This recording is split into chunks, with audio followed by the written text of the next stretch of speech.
I'm going to talk about interstitial lung disease, which is nothing but ILD.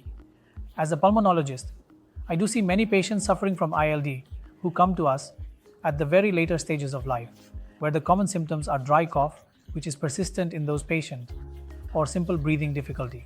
Could be a possible of like asthma or some other diseases, which have been treated elsewhere, but they land up in a significant problem called an interstitial lung disease, which may at time become an incurable one if they present at the latest stage of time.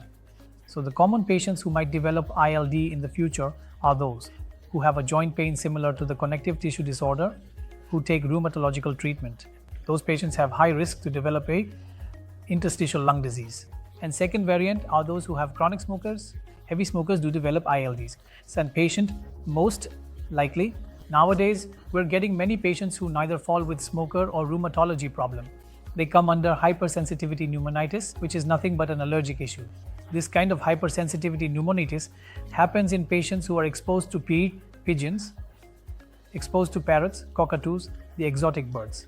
So these patients that develop a high degree of antigen exposure from these birds, or they get recurrent issues like persistent cough.